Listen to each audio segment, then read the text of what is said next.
Meus queridos irmãos, a paz do Senhor Jesus, estamos aqui para mais uma aula, não é?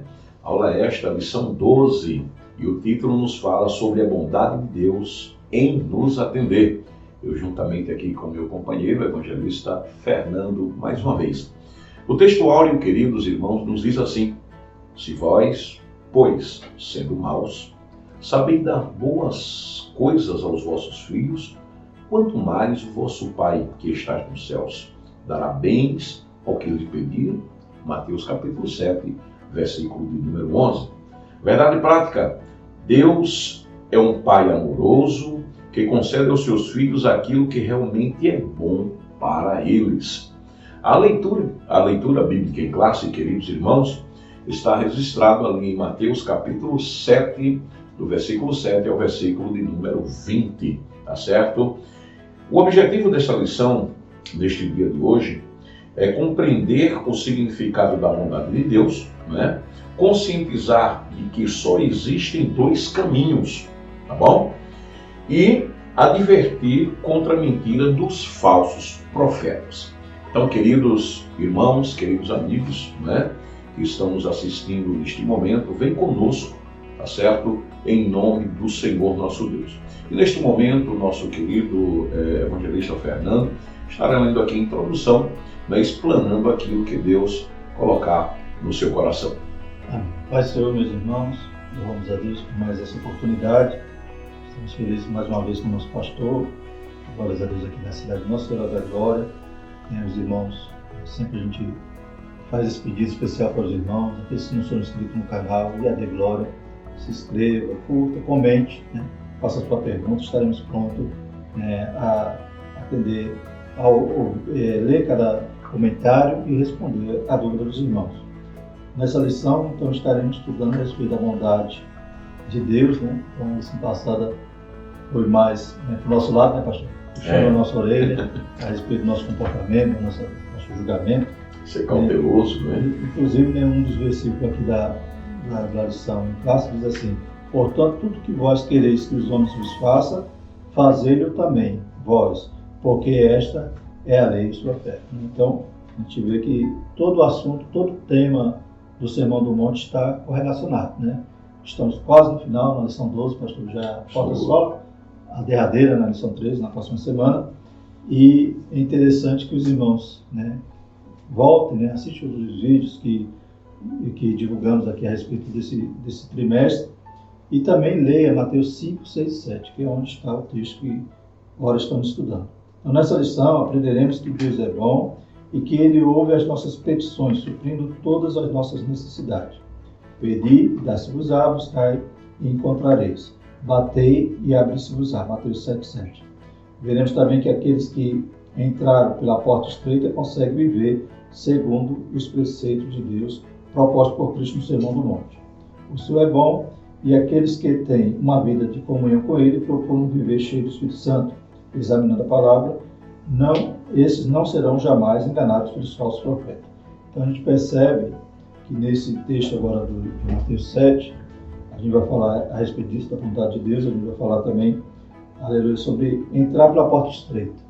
Que porta estreita é essa? Então, a porta é Jesus, mas o caminho é apertado. O caminho é a santidade. O caminho é esse padrão ético que Jesus está nos ensinando desde Mateus 5. Né? Alguém pode pensar, não, a porta estreita, o caminho apertado é eu não poder mais me divertir, eu não poder mais usar roupa X, roupa tal. Não, a porta estreita, o caminho apertado é uma vida de santidade, uma vida, né, de renúncia. E não é o costume da igreja que é a porta estreita e o caminho apertado, mas sim uma vida de santidade. Porque a Bíblia diz que aqueles que querem entrar no reino dos céus estão impondo força para poder entrar, né? Pela força que a gente chega lá. Então não é de qualquer maneira. A porta é a graça, não tem dor. Mas o caminho está caminhando todo dia. E graças a Deus nós sabemos que o caminho, a verdade e a vida é o Senhor Jesus. E vai também nos falar aqui a respeito desses falsos profetas. Então, na lição passada dizia, não julgueis, mas nessa lição a gente está vendo que a gente tem que julgar. Julgar o falso profeta de que forma? Alguém diz assim, não, a gente só pode julgar a profecia, mas a gente também julga o falso profeta pelo fruto. A árvore boa dá bom fruto. Então, pelo fruto conhecereis, né? E faremos esse julgamento a respeito do profeta também. Né? Quantas das vezes estão aí pregando, são aqueles pregadores itinerantes, né, pastor? Isso. A gente já ouviu tanta história triste, né?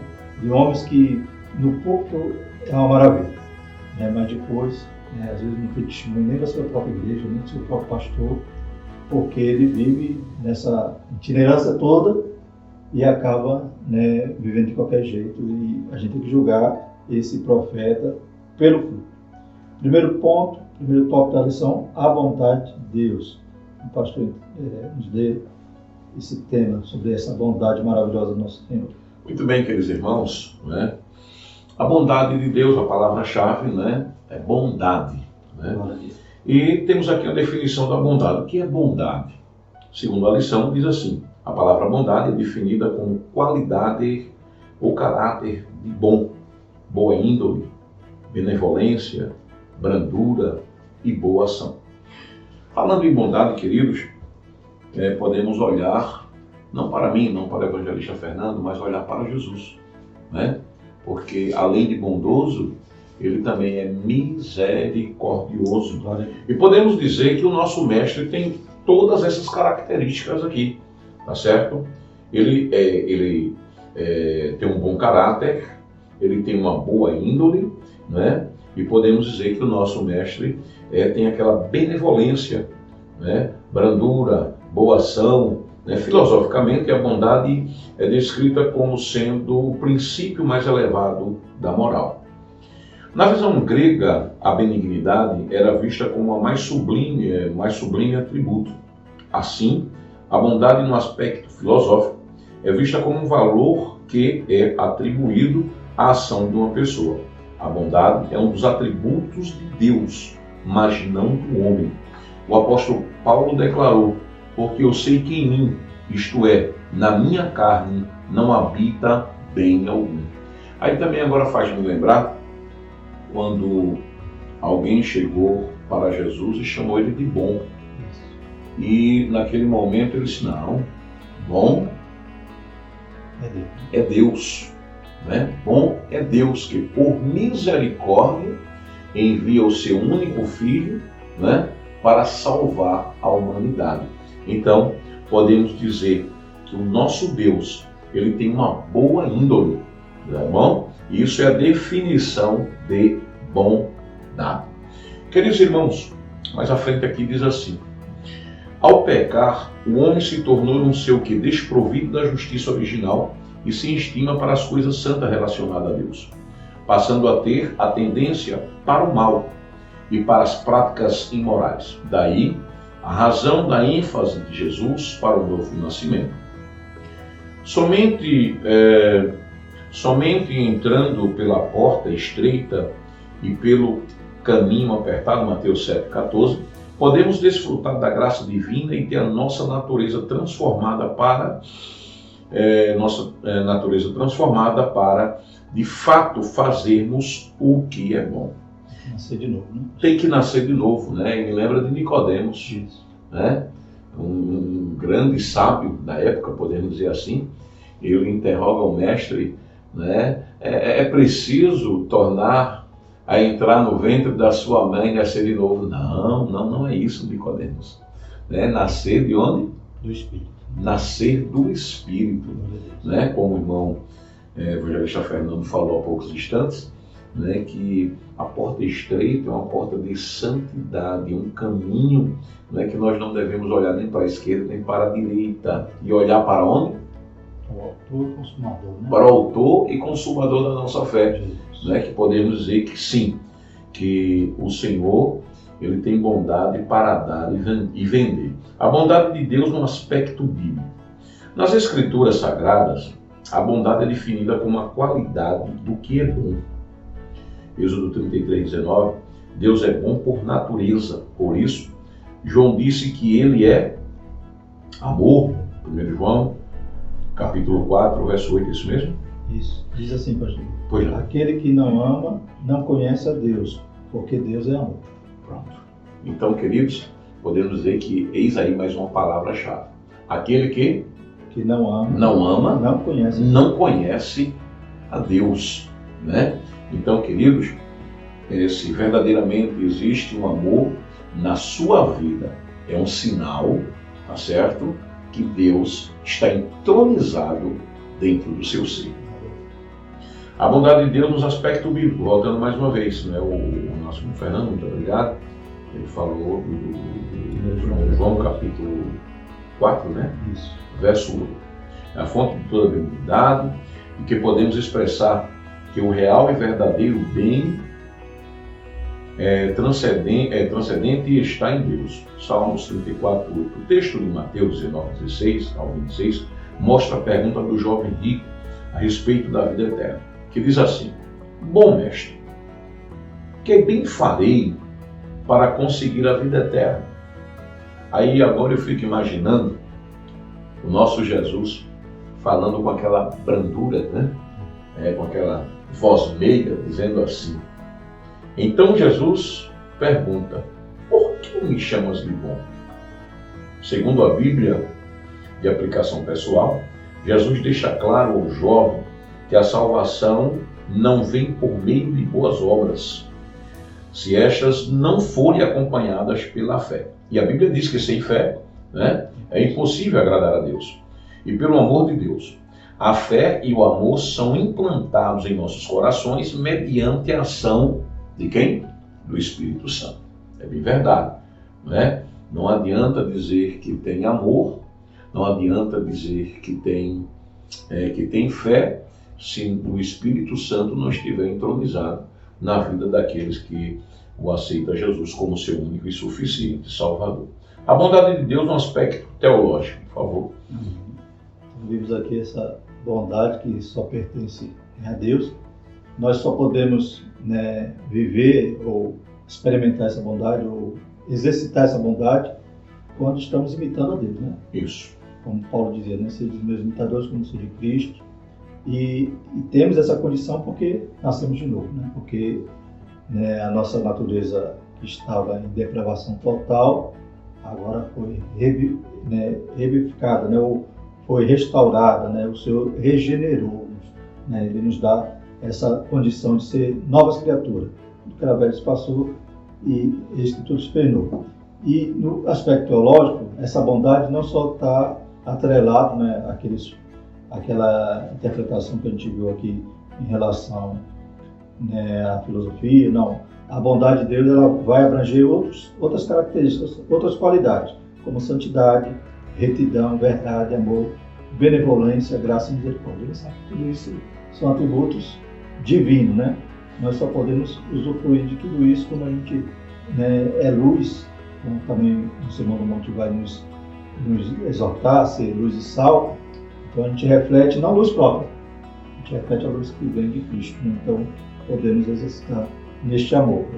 O Espírito Santo derrama esse amor em nossos corações. Amém. Podemos ver a bondade dele no seu amor para conosco, no João 3,16. Quem não conhece esse texto, né? Amor que revela a perfeição divina. Também podemos ver a benignidade do Senhor no seu cuidado para conosco, atendendo a nossa necessidade, né? Agora vamos chegar no ponto da lição, né? Que é o pedir e dar-se-vos-á. Ou seja, essa bondade, além de ter nos salvo, né, o Senhor ter morrido por nós, ainda sendo nós pecadores, Ele ainda tem a graça, né, de nos atender em nossas necessidades, nossos pedidos, de acordo com a sua vontade, né?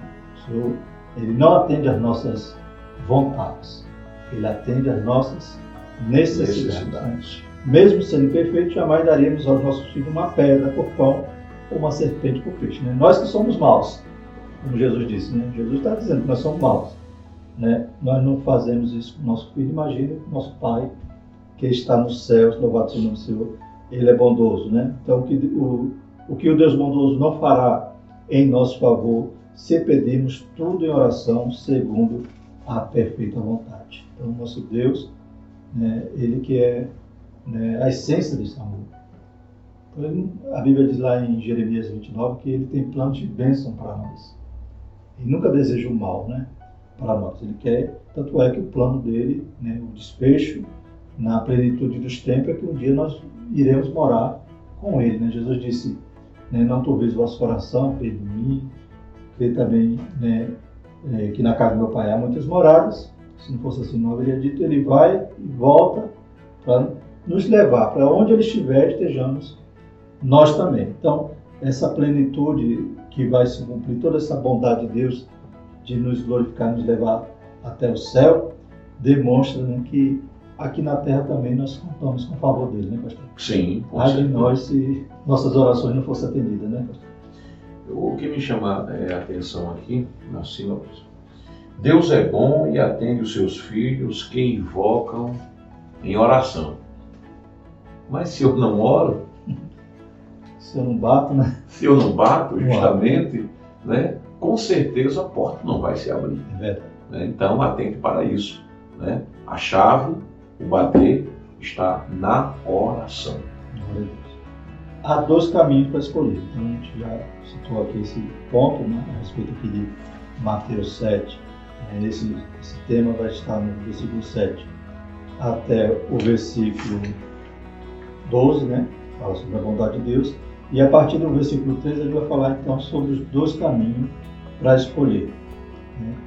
Jesus já disse lá em João 10:9 que eu sou a porta e se alguém entrar por mim, salvar-se-á, entrará e sairá e achará pastagem. Então, se tem uma porta, a gente sabe qual é. Né? E sabemos que ela é estreita. Por quê? Porque no texto vai dizer também que, portanto, aliás, entrai pela porta estreita, porque lá é a porta, espaçoso o caminho que conduz à perdição, e muitos são os que entram por ela. E porque estreita é a porta, e apertado o caminho que leva à vida, e poucos há que a encontram. Então, tem essa diferenciação, né? A larga, muitos são os que entram. Tem gente que acha que a voz do povo é a voz de Deus, né? Que a maioria sempre tem razão. Né? Mas infelizmente muitos são aqueles que entram por ela, ou seja, a maioria não está, né, entrando por essa porta estreita, porque poucos são aqueles que a encontram. Né? Então a porta e o caminho no aspecto bíblico. Ao apresentar a figura de porta e caminho no segundo monte, Cristo estava dando ênfase à ação de se iniciar algo novo, uma nova comunhão, a porta. Ou melhor, a porta fala de acesso a uma nova e viva experiência com Jesus. E o caminho é a nova conduta adotada por aqueles que abandonaram a trilha do pecado e agora seguem o melhor e único caminho. Então a porta é o acesso. Como é que eu acesso, né, a esse caminho que vai para o céu? Entrando pela porta. Quem é a porta? Jesus, a graça. Né? Então a porta eu não preciso de muito esforço para... eu preciso encontrá-la. Encontrar, bater. Mas depois que encontrou, bate e entra. Agora a minha dificuldade é o caminho, né, que é apertado. Então é a conduta, é o meu caminhar nessa terra até chegar no céu. Né? Então o Senhor me salva pela graça. A Bíblia diz que nós somos salvos pela graça, mediante a fé. Então eu tenho que também dar um passo, né, em resposta ao que Jesus fez por mim, eu tenho que aceitá-lo.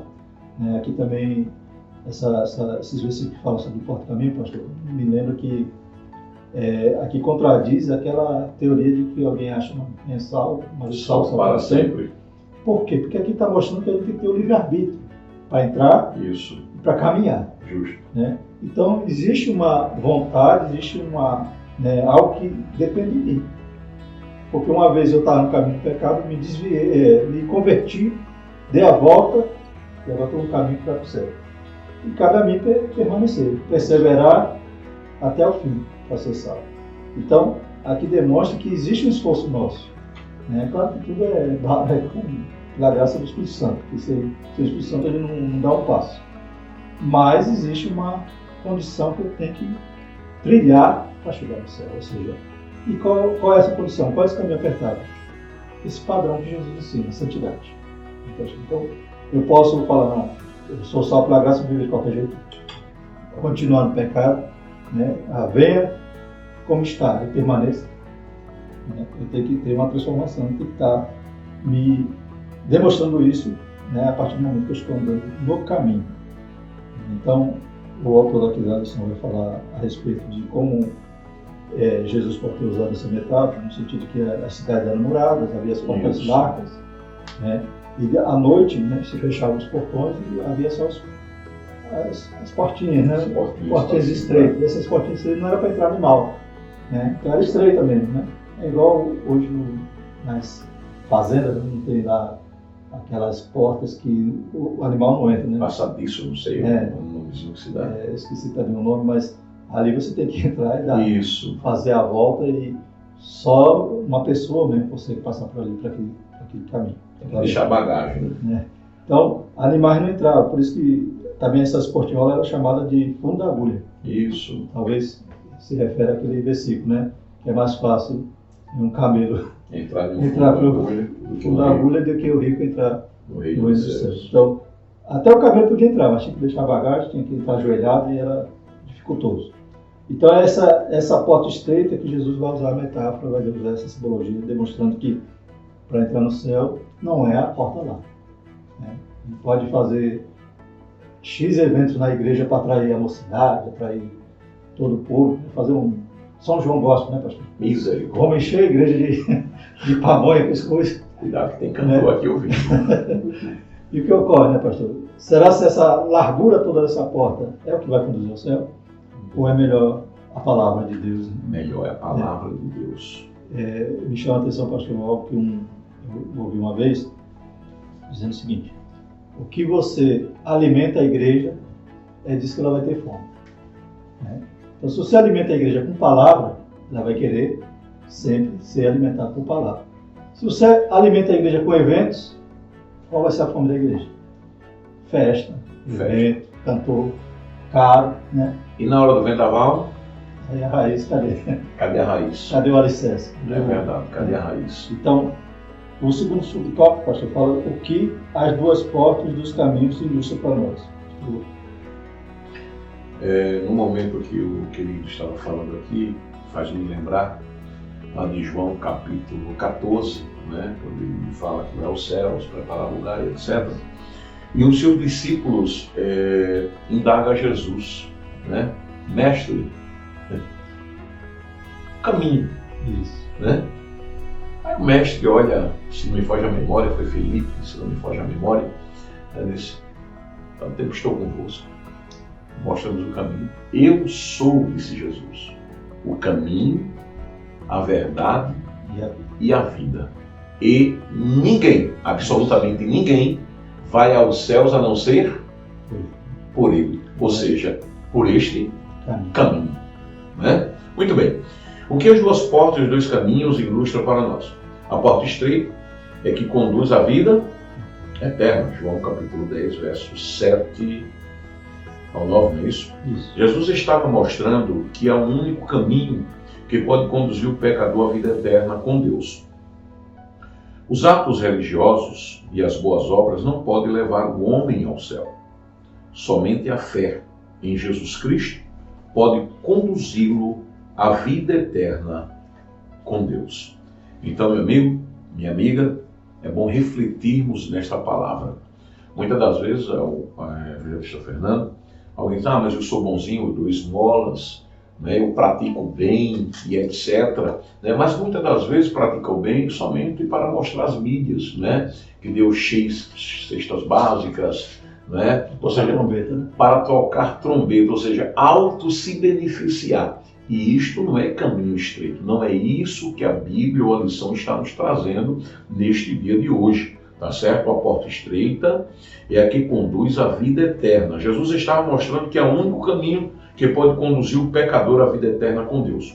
Os atos religiosos e as boas obras não podem levar o homem ao céu. Somente a fé em Jesus Cristo poderá conduzir à vida eterna com Deus. Não estou querendo dizer com isso que você não pode ser bondoso, pode sim, né? Mas lembre-se que isso não leva o homem aos céus.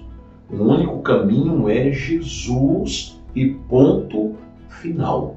Tá certo? Certa vez Jesus declarou: porfiai por entrar pela porta estreita, porque vos digo que muitos procurarão entrar e não poderão. O verbo porfiar, no grego, significa esforçar-se com zelo extremo, empenhar-se em obter algo.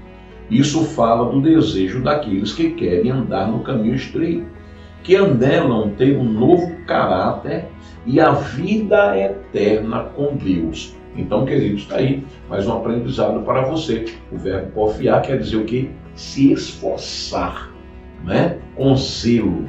A escolha entre os dois caminhos. Neste mundo, só há dois caminhos a serem percorridos. O da vida, né? Que é o próprio Jesus, que ele se identifica como caminho, verdade e vida, né? Este é um dos caminhos. E o caminho da morte, né? Que conduz o homem à perdição eterna. Não tem nem atalho. Não tem atalhos. Nem uma salinha lá de chamar purgatório, né? Não existe. Uma outra alternativa. Não existe, Só existem duas alternativas. Só existem duas alternativas. Céus, né? Muita gente não gosta nem de frisar isso, ou inferno. Mas é isso que a Bíblia diz. Céus, né? Que é Jesus, caminho, né? E a porta larga que conduz o homem à perdição eterna. Então, está aí, meus queridos irmãos, né? Que existem, a lição nos diz que existe, a Bíblia também diz que existem dois caminhos. Um que leva à vida e outro que leva à morte. Como bem falou o profeta Jeremias, Jeremias capítulo 21, verso 8, infelizmente a escolha de muitos é pelo caminho amplo, pois nele não há restrições, tudo é permitido, né? Tudo pode, né? Pode se divorciar, pode ter 2, 3, 4, 5, 6 mulheres, é um caminho bem espaçoso, onde a Bíblia condena, tá certo, queridos irmãos? Muito bem. Tudo é permitido, contudo, muitos homens e mulheres escolhem trilhar pelo caminho estreito, onde todas as coisas são lícitas, mas nem tudo convém. 1 Coríntios, capítulo 10, verso 23. Pela porta larga é possível passar às obras da carne, é verdade. Gálatas, capítulo 5, verso 19 ao verso 21, que é a prostituição, a impureza, a inimizade, porfias, pelejas e todo tipo de pecado. Então, queridos, tudo isso aí é abominável aos olhos do mestre, tá certo? Aí é o que a porta larga nos conduz, nos chama, né, para todas as obras da carne. Nossa, com a bagagem toda, né? Com a bagagem toda, né? Já a questão do fundo da agulha, né, tem que deixar toda a bagagem. Não tem como entrar, é estreito, é apertado. E a Bíblia diz que são poucos que trilham por este caminho. Muito bem. Contudo, o destino da porta larga e o caminho espaçoso é a eternidade sem Deus. Tudo maravilhoso, tudo, né? Permitido, né? Tudo é permitido. Agora faz-me lembrar, queridos, permitam-me dizer nesse momento, o horário está quase se esgotando, né? Às vezes as pessoas querem tratar o nosso Deus como se fosse um copo descartável.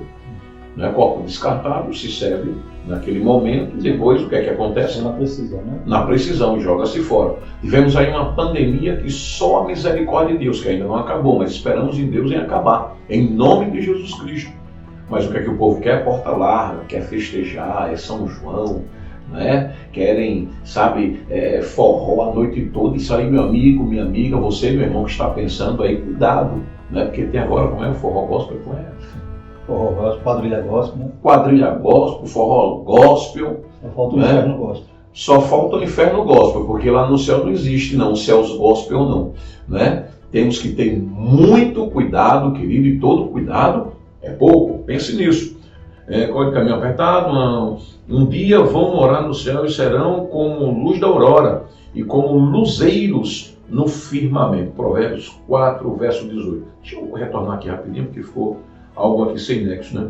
Porém, os que escolhem o caminho apertado, veja bem, né? Você, meu irmão, minha irmã, que estou sofrendo, não aguento mais, aguente mais um pouquinho. Tá certo? É estreito e apertado. Tem promessa de Deus para a sua vida aqui, né? Onde está registrado em Provérbios capítulo 4, verso 18. Porém, os que escolhem o caminho apertado, um dia vão morar no céu e serão como a luz da aurora e como luzeiros no firmamento. Pense nisso, tá bom? Em nome do Senhor Jesus Cristo. Evangelista Fernando, a mentira dos falsos profetas, não é isso? Sim. Então, esse texto é abrangente, né? Falou sobre os 3 temas.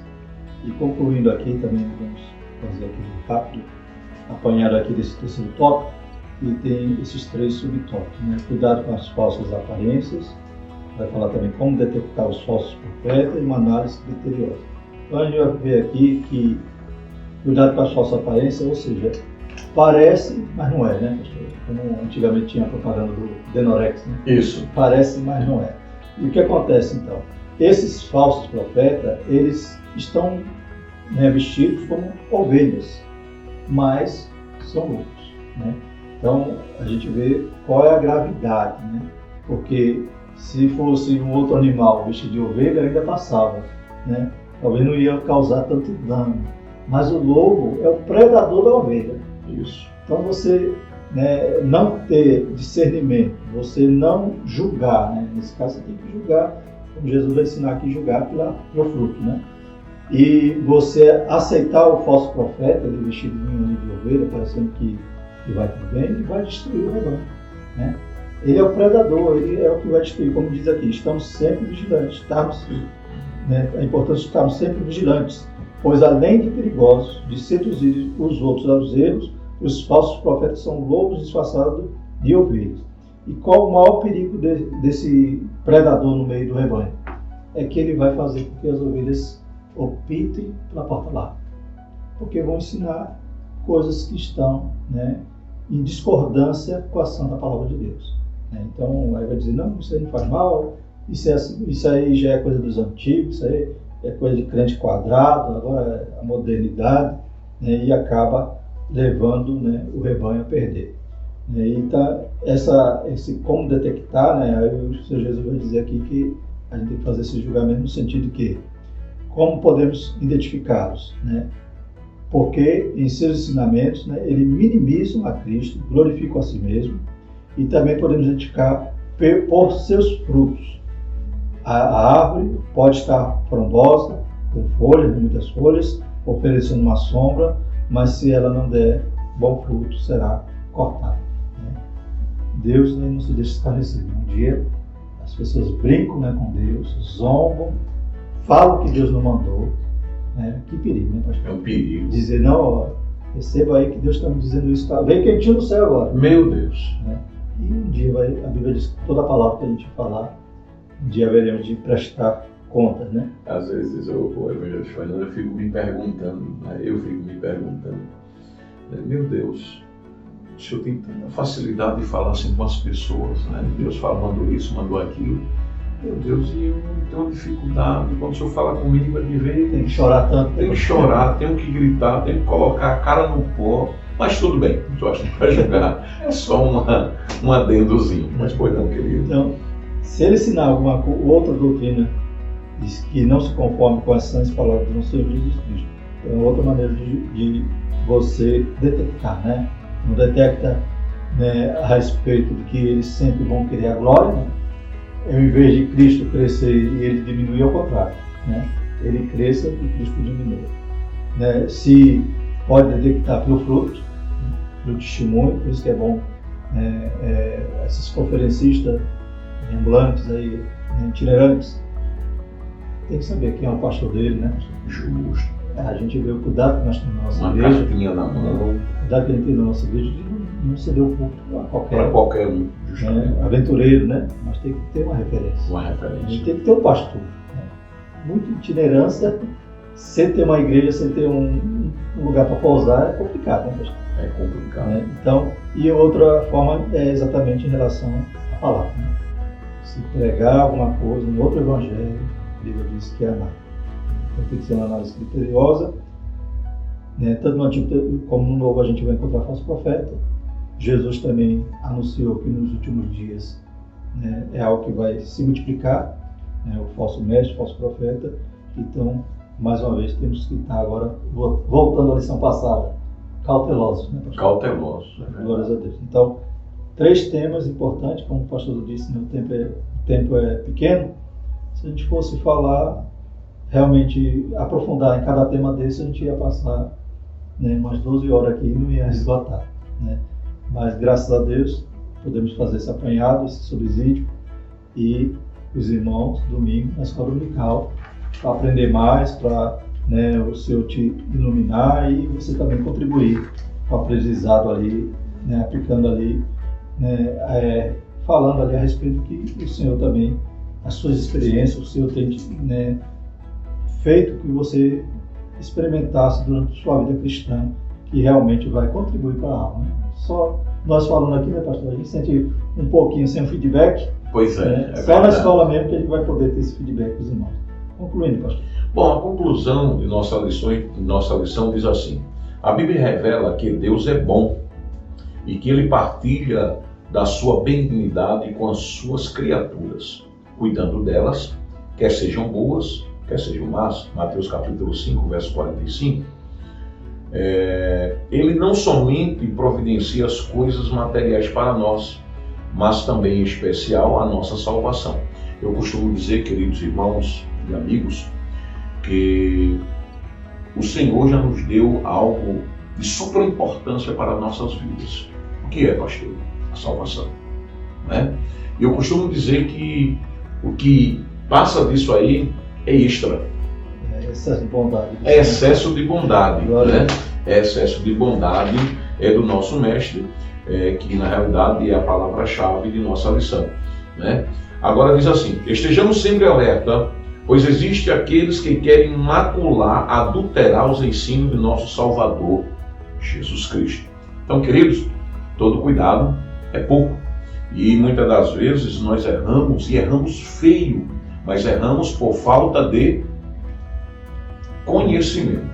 E se você quer aprender, eu faço aqui mais uma vez um convite a estarmos, né, em nossa escola bíblica dominical para aprendermos mais do Senhor. E lembrando que quando os professores estão ali em sala de aula, eu costumo dizer que não são eles falando, mas sim o Espírito Santo falando através dele para nós.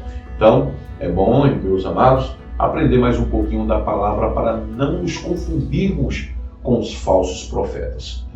São muitos. Sabe falar bem, sabe cantar bem, prega muito bem, mas tenha cuidado. E para nós detectarmos, né, esses falsos profetas, temos que estar em comunhão com Deus, comunhão com os céus. Ou seja, entrar no caminho estreito, não na porta larga, e com certeza o nome do Senhor será glorificado. As considerações finais, né, com o evangelista Fernando, por gentileza. A gente viu nesse trimestre como é bom e importante ser aluno da IBD. Sim, com certeza. Ai de nós se a gente tivesse perdido todo esse conhecimento excelente que foi, né, aplicado a nós aqui através das lições desse trimestre, comentarista, sobre o Sermão do Monte. Que lições profundas e importantes. E na próxima lição teremos, né, outros mestres, né? A gente vai, né, poder aqui usufruir, né, da corpo aqui. Discente ou docente, pastor? Hein? É docente. Docente. Né? Docente aqui da nossa igreja, e teremos uma aula especial aqui, né? Você, aleluia, possa estar, né, assistindo e você não vai se arrepender, vai ser uma bênção. Né? Que Deus continue abençoando a sua vida, né? Que Deus continue abençoando a tua família, em nome de Jesus. Fica na paz. Meus queridos irmãos, a paz do Senhor, Deus que abençoe sempre, e até a próxima aula, se assim o nosso bom Deus permitir. Vem para a EBD.